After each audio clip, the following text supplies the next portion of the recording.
Assalamu alaikum students, welcome back to Dear Aspirants. Students, current affairs lecture series की ये first video है और इसमें हम पाक इंडिया रिलेशंस की बात करेंगे।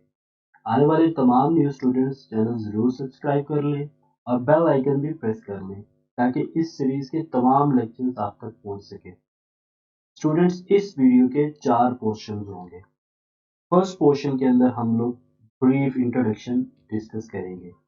सेकेंड पोर्शन के अंदर हम हिस्टोरिकल बैकग्राउंड डिस्कस करेंगे, मीन्स 1947 टू अप्रैल 2021 जितने भी इम्पोर्टेंट इवेंट्स हुए हैं बिटवीन पाकिस्तान एंड इंडिया उसके बारे में हम लोग डिस्कस करेंगे ब्रीफली। थर्ड पोर्शन के अंदर हम लोग डिस्कस करेंगे hurdles which do not let both countries improve their relation. Lastly हम लोग डिस्कस करेंगे वे फॉरवर्ड लास्ट पोर्शन के अंदर, यानी प्रैक्टिकल स्टेप्स कौन कौन से हैं जिनको अगर सिंसियरली बोथ कंट्रीज करते हैं तो उससे पाकिस्तान और इंडिया के दरमियान में रिलेशंस इंप्रूव हो सकते हैं। फर्स्ट क्वेश्चन की तरफ पढ़ते हैं। फर्स्ट क्वेश्चन के अंदर इंट्रोडक्शन है। इंट्रोडक्शन में सबसे पहला पॉइंट जो आपने ज़हन में रखना है उसमें ये है कि ये जो कंफ्लिक्ट है between Pakistan and India, it was originally originated as a clash between Hindus and Muslims in United India। इस पर तमाम तफसील हम पाक अफेयर्स में पढ़ते हैं। पाक अफेयर्स की जितनी भी हमारी लेक्चर सीरीज होगी उसमें इनिशियल जो पार्ट है प्री पार्टीशन वाला, उसके अंदर ये तमाम लेक्चर हम कवर करेंगे। मुस्लिम लीग के जो लीडर्स थे उन्होंने डिमांड की है सेपरेट होमलैंड की from Britishers to sort out this clash between Hindus and Muslims. अब 1947 में हुआ ये, पाकिस्तान की सूरत में मुस्लिम लीडर की ये डिमांड तो पूरी हो गई, लेकिन ये जो इशू था ये हल ना हो सका। क्यों? क्योंकि ब्रिटिश जो गवर्नमेंट थी दे impose their own plans and departed. इनके प्लान्स में क्या था, हिंदूज को अपीज करना। रेड क्लिफ का सोल मोटो ये था कि हिंदूज को अपीज किया जाए, हिंदूज को अपीज किया जाए, हिंदूज को खुश किया जाए। हिंदूज को अपीज करने के लिए पाकिस्तान को बहुत सारे इलाके जो मुस्लिम अक्सरियत वाले थे, जो पाकिस्तान को मिलने चाहिए थे, वो हिंदुस्तान को दे दिए। सेकेंडली, जो इस पाकिस्तान और इंडिया कन्फ्लिक्ट की वजह बनी वो ये था कि unresolved issue of water sharing. तमाम हेडवर्क्स कंट्रोल है वो इंडिया के हवाले कर दिया। इंडिया जब चाहे पाकिस्तान का पानी बंद कर सकता है, इंडिया जब चाहे पाकिस्तान के अंदर फ्लड लाइक सिचुएशन क्रिएट कर सकता है। फिर बहुत सारी रियासतें जिनका फैसला नहीं हुआ उनको वैसे ही छोड़कर वो चले गए कि अपना फैसला वो खुद कर सकते हैं, जो कि कन्फ्लिक्ट की वजह बनी बिटवीन पाकिस्तान एंड इंडिया, जिसमें सबसे इम्पोर्टेंट कश्मीर की रियासत। With the passage of time दोनों कंट्रीज ने number of security and confidence building measures have been taken, और लगता ये है कि at times both countries are entering a more promising phase, लेकिन hopes never sustained, जिसकी वजह है hawkish elements। दोनों साइडों पर ऐसे एलिमेंट्स मौजूद हैं जो ये नहीं चाहते कि पाकिस्तान और इंडिया के दरमियान में रिलेशंस इंप्रूव हो। लास्टली अगर हम देखें इंट्रोडक्शन के पैरा के अंदर तो हम ये बता सकते हैं कि फोकल पॉइंट ऑफ कंफ्लिक्ट जो है बिटवीन पाकिस्तान एंड इंडिया वो कश्मीर है। ये हमारा फर्स्ट पोर्शन था इंट्रोडक्शन का। सेकंड पोर्शन के अंदर हम तमाम इवेंट्स को कवर करेंगे। हिस्टोरिकल बैकग्राउंड क्या है जी। Since independence the relations have been mostly adversarial, हमारे दुश्मनाना ताल्लुकात रहे हैं। इंडिया डे वन से कोशिश करता रहा है कि पाकिस्तान को तबाह कर दिया जाए, पाकिस्तान के वजूद को ख़त्म कर दिया जाए, और पाकिस्तान ये करके कोशिश करता रहा है कि किसी तरीके से अपने वजूद को कायम रखे। सबसे पहला इवेंट जो पाकिस्तान और इंडिया के दरमियान में हुआ वो कश्मीर वॉर 1947 टू 48। इसकी वजह जो है सबसे पहली और सबसे बड़ी जो वजह ये थी कि कंपटीशन था for control of Jammu and Kashmir. India भी चाहता था कि जम्मू एंड कश्मीर पे उसका कंट्रोल हो, और पाकिस्तान उसकी वजह ये है कि जम्मू एंड कश्मीर के अंदर मुस्लिम मेजोरिटी थी और वो ये चाहते थे कि उनकी एक्सेशन जो है, उनका जो शुमार है, उनको पाकिस्तान के साथ जो है दाखिल कर दिया जाए, पाकिस्तान के साथ उनको शामिल कर दिया जाए। लेकिन वहां पर जो सिख लीडर मौजूद था, जो रूलर मौजूद था, महाराजा हरि सिंह, उसकी ये ख्वाहिश थी कि हम इंडिया के साथ शमूलियत इख्तियार कर लें, जिसकी वजह से पाकिस्तान और इंडिया के दरमियान में ये क्लैश पैदा हुआ। और जो ट्राइबल एरियाज हैं पाकिस्तान के, वहां से ट्राइबल पीपल ने इंट्रूजन की और आज़ाद कश्मीर को हमने हासिल किया। काफ़ी एरिया हमने हासिल कर लिया इंडिया से। ये पहली बार थी जो हमारी इंडिया के साथ हुई है, first Kashmir war 1947 to 48। Second अगर हम देखें इम्पोर्टेंट इवेंट, तो 1960 के अंदर ट्रीटी साइन हुई, इंडस वाटर ट्रीटी। 1947 में जहां बहुत सारे इश्यूज को अनरिजॉल्व छोड़ गए थे ब्रिटिशर्स, वहां वाटर शेयरिंग के लिए भी कोई खास फार्मूला नहीं था। तो इसको सॉर्ट आउट करने के लिए वर्ल्ड बैंक ने अपना किरदार निभाया। वर्ल्ड बैंक की मदद से ये ट्रीटी साइन हुई और जिसकी वजह से दोनों कंट्रीज आपस में पीसफुली वाटर शेयर करने लग गए। इस ट्रीटी की अगर खूबसूरती के बारे में जानना हो तो इसके बारे में एक बात बहुत इंपॉर्टेंट है, both countries observe their obligations even in the days of war. जब जंग में भी हो तो दोनों कंट्रीज इस ट्रीटी के अंदर जितने इनके फराइज हैं उसको पूरा करते हैं। ये हमारी सेकंड इंपॉर्टेंट इवेंट है। थर्ड इवेंट की तरफ चले तो उसमें 1965 की वॉर है और ताशकंद एग्रीमेंट है। स्टूडेंट्स, 1964 के अंदर पाकिस्तान ने पुश किया यूनाइटेड नेशन को। यूनाइटेड नेशन सिक्योरिटी काउंसिल की जितनी रेजोल्यूशंस हैं उनके अकॉर्डिंगली कश्मीर के इशू को सॉर्ट आउट किया जाए, लेकिन पाकिस्तान फेल्ड और उसका नतीजा ये हुआ कि एक अपराइजिंग स्टार्ट हो गई कश्मीर के अंदर। इंडिया ने फौरन ही उसका ब्लेम पाकिस्तान पर लगाया और इंडिया अटैक्ड कश्मीर। और ना सिर्फ ये कि उन्होंने कश्मीर पर अटैक किया, but it's soldiers also crossed into Pakistan. Pakistan के अंदर भी उसके सोल्जर्स आ गए इन पंजाब एंड सिंध। ये वॉर हमारी 17 दिन तक जारी रही।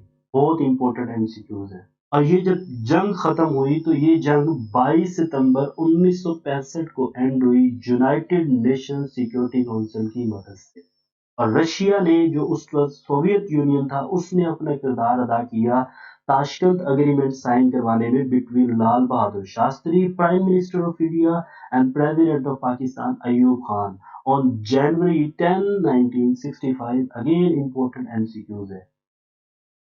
इस अग्रीमेंट की, जो ताशकंद अग्रीमेंट है, इसकी इंपॉर्टेंट बात यह है कि ये अनपॉपुलर रहा दोनों ममालिक के अंदर, कोई पजीराई इसको हासिल नहीं हुई दोनों ममालिक के अंदर। नेक्स्ट इवेंट हमारा हुआ 1971 में। 1971 के अंदर हमारी वॉर हुई इंडिया के साथ। हुआ ये कि इंडिया ने अटैक कर दिया, सिविल वॉर की जो सिचुएशन पैदा हो चुकी थी ईस्ट पाकिस्तान के अंदर, उससे फायदा उठाते हुए इंडिया ने अटैक कर दिया ईस्ट पाकिस्तान पे। अब पाकिस्तान ने ईस्ट पाकिस्तान, जो हमारा एक विंग था, उसको सिक्योर तो करना था। तो ये ईस्ट पाकिस्तान तक हमारा जो भी कन्फ्लिक्ट था ये लिमिटेड नहीं रहा, बल्कि ये स्प्रेड हो गया इंटरनेशनल बॉर्डर पर तमाम जगह। ये जो हमारा कन्फ्लिक्ट था, ये जो हमारी वॉर थी 1971 की, ये एंड हुई दिसंबर 17, 1971 में। और इसका नतीजा ये हुआ कि बांग्लादेश आज़ाद रियासत के तौर पर दुनिया के नक्शे पर उभरा। नेक्स्ट अगर हम देखते हैं तो इस 1971 वॉर के नतीजे में एक अग्रीमेंट साइन हुआ between India and Pakistan. Zulfikar Ali Bhutto ने शिमला अग्रीमेंट साइन किया इंदिरा गांधी के साथ ऑन जुलाई 2, 1972। और इस अग्रीमेंट के अंदर इन लोगों ने ये अग्री किया, ये रजामंदी जाहिर की कि हम लोग तमाम डिस्प्यूट्स को रिजॉल्व करेंगे थ्रू बायलैटरल निगोशिएशंस। और एक और अगर इसका पॉइंट हम देखें तो उसमें यह भी था कि दोनों कंट्रीज के लीडर्स ने ये अग्री किया not to unilaterally alter the existing line of control. जो एग्जिस्टिंग लाइन ऑफ कंट्रोल है, जो कश्मीर का हिस्सा जो पाकिस्तान के पास है और जो इंडिया के पास है, जिसको वो डिवाइड करती है जो लाइन, उसको लाइन ऑफ कंट्रोल कहते हैं, उसको दोनों में से कोई मुल्क भी यूनिलैटरली तब्दील नहीं करेगा। ये भी इसमें अग्री किया गया। नेक्स्ट इवेंट इस सीरीज में न्यूक्लियर टेस्ट है 1974 का। इंडिया ने 1974 के अंदर न्यूक्लियर टेस्ट कंडक्ट किए थे। यहाँ पर सिर्फ दो बातें इंपॉर्टेंट है। सबसे पहली बात तो आपने ये याद रखना है कि इसका जो कोड नेम था वो था स्माइलिंग बुद्धा। सेकेंडली, ये जो इवेंट था 1974 के न्यूक्लियर टेस्ट जो थे ये कंडक्ट किए थे 18 मई 1974 को एट पोखरान इन राजस्थान, इसलिए इसको पोखरान 1 भी कहा जाता है। नेक्स्ट इस सीरीज के अंदर 1984 का इवेंट है जो सियाचिन कन्फ्लिक्ट के नाम से जिसको याद किया जाता है। इंडिया ने बावजूद इसके कि शिमला एग्रीमेंट में ये कह दिया, ये रजामंदी जाहिर कर दी कि कोई भी मुल्क यूनिलैटरली लाइन ऑफ कंट्रोल को चेंज करने की कोशिश नहीं करेगा। इसके बावजूद उन्होंने एनेक्स किया सियाचिन ग्लेशियर को 1984 में, which was an attempt to unilaterally alter the existing line of control to eastward। इसका रिस्पॉन्स क्या हुआ? पाकिस्तान ने भी अपनी डिप्लॉयमेंट फोर्सेस की सियाचिन ग्लेशियर पे कर दी। एक पॉइंट जो इसमें बहुत इंपॉर्टेंट है वो ये है कि casualties by harsh climate are greater than actual fighting. इतनी अमवात एक्चुअल फाइटिंग से अभी तक यहाँ पर नहीं हुई है जितनी हार्श क्लाइमेट की वजह से हो चुकी है। नेक्स्ट 1989 का इवेंट है, आर्म रेजिस्टेंस स्टार्ट हो गई कश्मीर के अंदर। इनिशियली तो इसके बारे में बात की जाए तो ये बड़ी पीसफुल थी, लेकिन ये क्विकली टर्न्ड वायलेंट। उसकी वजह ये थी कि इन प्रोटेस्ट को रोकने के लिए इंडियन आर्म फोर्सेस ने फायरिंग ओपन कर दी पीसफुल प्रोटेस्टर्स के ऊपर, जिसके बाद ये जो मॉब था, ये जो प्रोटेस्टर्स थे, दे turned quickly violent. Next event जो है इस सीरीज में वो न्यूक्लियर टेस्ट है 1998 के अंदर। सबसे पहले इसमें जो 1974 में इंडिया ने न्यूक्लियर टेस्ट किए थे उसी रिवायत को बरकरार रखते हुए इंडिया ने न्यूक्लियर टेस्ट अपने कंडक्ट किए 11 मई 1998 को। उनका नाम था ऑपरेशन शक्ति, और ये भी पोखरान यानी राजस्थान के अंदर ही कंडक्ट किए गए थे। इंडिया ने 5 न्यूक्लियर एक्सप्लोजन्स की, जिसके नतीजे में चावी के मकाम पर 28 मई 1998 को पाकिस्तान ने 6 न्यूक्लियर एक्सप्लोजन्स की, और इसका कोड नेम था चावी 1। पाकिस्तान का स्टांस ये है कि पाकिस्तान चाहता था to restore a strategic equation, यानी in response to India's nuclear explosions. Next इस सीरीज के अंदर वाजपेयी की मीटिंग है बहुत इंपॉर्टेंट नवाज शरीफ के साथ लाहौर के अंदर 1999, और कारगिल वार उसके रिजल्ट में हुई 1999 के अंदर ही। आगरा समिट हुआ जी बिटवीन वाजपेयी एंड मुशर्रफ। वाजपेयी ने इनवाइट किया मुशर्रफ को for talks in India, India के अंदर आए और हम गुफ्तगू करते हैं, और इसका रिजल्ट भी नील रहा, बिल्कुल सिफर रहा। उसकी वजह ये थी एल के एडवाणी होम मिनिस्टर थे इंडिया के, उन्होंने मुखालफत की कि हम किसी भी तरीके से पाकिस्तान के साथ कश्मीर के इशू पर गुफ्तगू नहीं करना चाहते, जिसकी वजह से ये आगरा समिट भी नाकाम हुआ।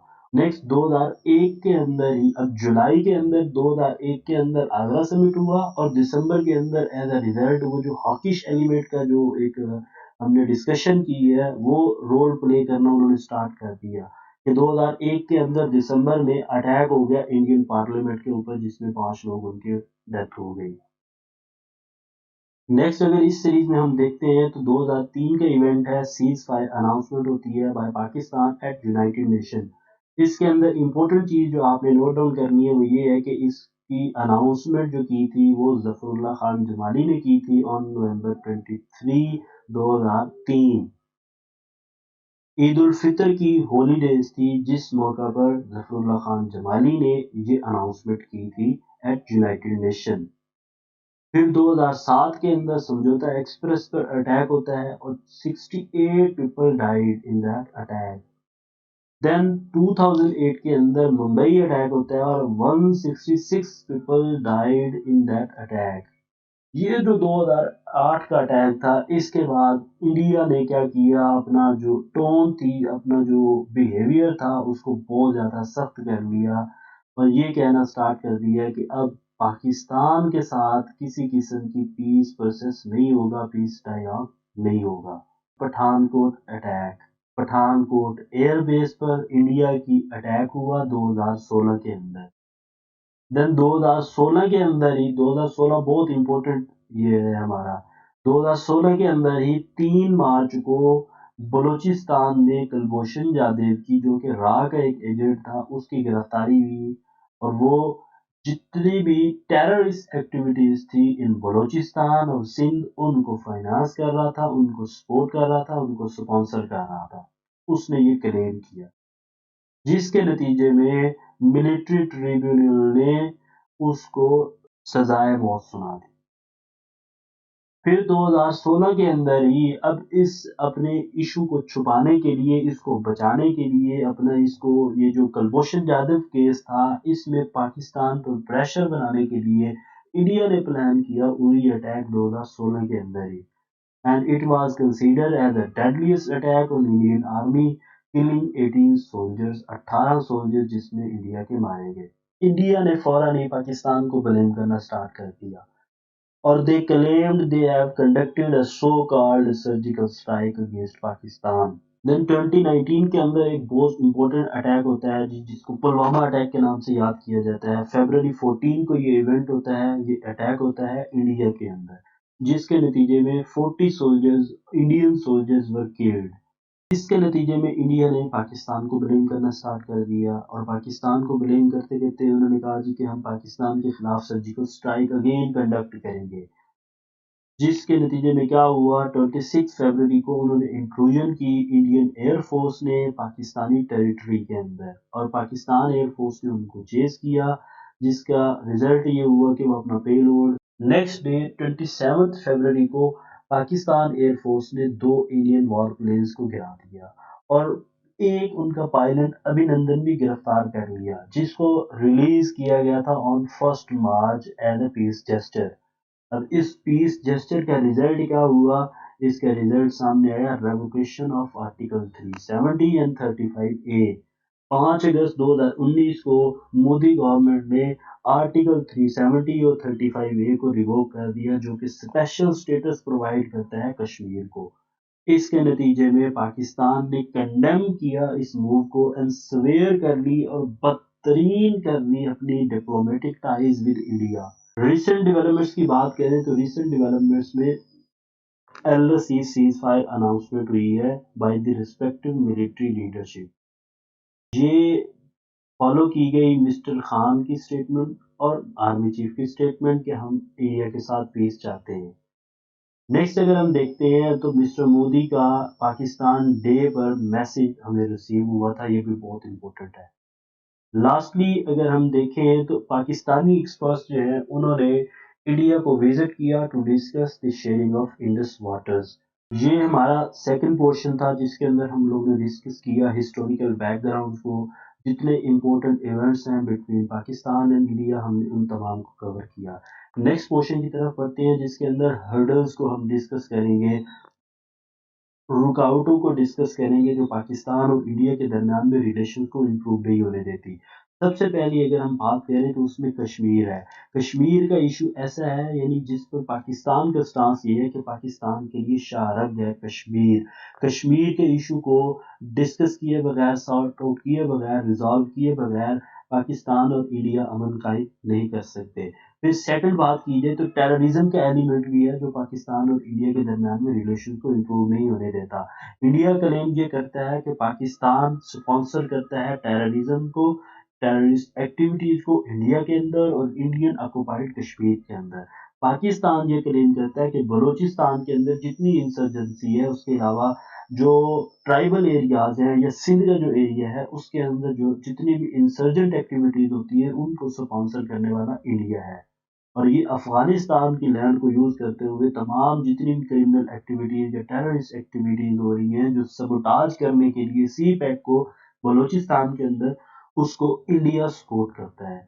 नेक्स्ट अगर देखते हैं तो इंडियाज एग्रेशन, इंडिया का जो एग्रेसिव बिहेवियर है, लाइक उनकी जो डॉक्ट्राइन है, लाइक कोल्ड स्टार डॉक्ट्राइन, इसके अंदर वो ये कहते हैं कि हम किसी भी तरह से, किसी भी तरीके से, किसी भी टाइम हम पाकिस्तान के अंदर घुसकर अपना सर्जिकल स्ट्राइक कर सकते हैं। तो इस किस्म की जो उनके एग्रेसिव बिहेवियर है, जो उनके स्टांसेस हैं, ये भी इम्प्रूव नहीं होने दे रहे रिलेशंस को।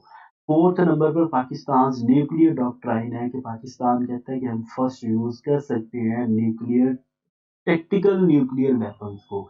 ये जितने भी मिड रेंज मिसाइल्स हैं या वेपन्स हैं, हम उनको यूज़ करके इंडिया पर अटैक कर सकते हैं। अगर हमें खदशा होता है कि इंडिया पाकिस्तान पर अटैक कर देगा या इंडिया पाकिस्तान पर अटैक कर देता है, तो पाकिस्तान न्यूक्लियर वेपन्स भी यूज़ कर सकता है। ये भी एक बहुत बड़ी वजह है पाकिस्तान और इंडिया के दरमियान में रिलेशंस इंप्रूव ना होने की।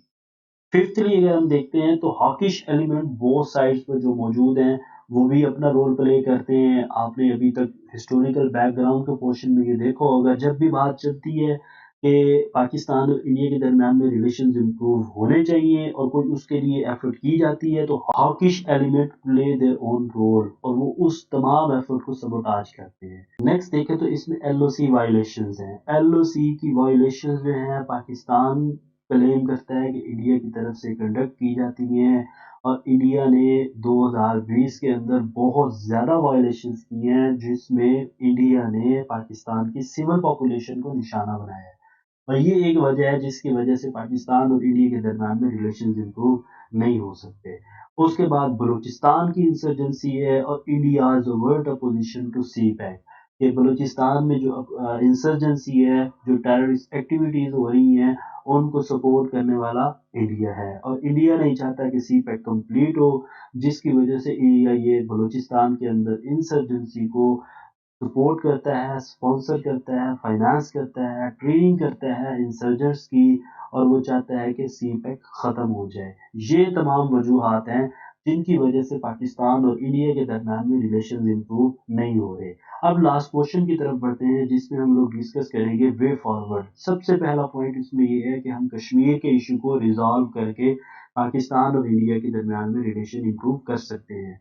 सेकेंडली, मिलिट्री बैलेंस, कि कोई ऐसा अग्रीमेंट साइन हो जाए जिसके तहत ये जो आर्म्ड रेस है इस पर पाबंदी लग जाए, पाकिस्तान की हो चाहे इंडिया की हो, ये जो आर्म्ड रेस है इसको ख़त्म कर दिया जाए और एक मिलिट्री बैलेंस इस्टेब्लिश कर दिया जाए बिटवीन पाकिस्तान एंड इंडिया, तो पाकिस्तान और इंडिया के दरमियान में रिलेशंस इंप्रूव हो सकते हैं। थर्डली अगर हम देखते हैं तो जो स्पॉयलर्स ऑफ पीस प्रोसेस है, उन पर कंट्रोल हासिल करना चाहिए दोनों ममालिक के लीडरशिप को। नेक्स्ट अगर हम देखते हैं तो उसमें एलओसी वायलेशंस के लिए हम कुछ डेवलप कर सकते हैं मैकेनिज्म, कि हम उसको मॉनिटर करें वायलेशंस कौन कर रहा है, एलओसी की वायलेशंस कौन करता है। जो एक सीज फायर हमारे पास एग्रीमेंट है, उसकी वायलेशन कौन सा कंट्री करता है, इस पर भी हम कोई अपना मैकेनिज्म तैयार कर सकते हैं।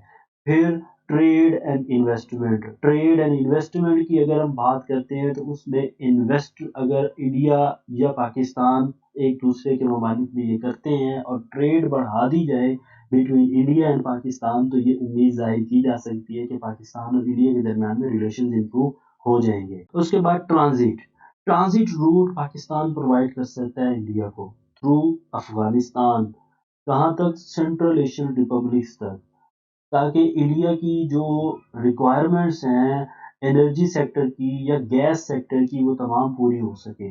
अब ट्रांजिट रूट अगर पाकिस्तान प्रोवाइड करता है इंडिया को, तो इंडिया टोटली डिपेंडेंट हो जाएगा पाकिस्तान के ऊपर अपनी एनर्जी रिक्वायरमेंट्स को, अपनी एनर्जी नीड्स को पूरा करने के लिए। ये एक यहाँ पर एक होप जो है, उम्मीद जाहिर की जा सकती है कि ये वजह बन सकती है पाकिस्तान और इंडिया के दरमियान में रिलेशंस को इम्प्रूव करने की। लास्टली अगर हम बात करें तो जो ट्रांसनेशनल इश्यूज हैं like climate change, elevation of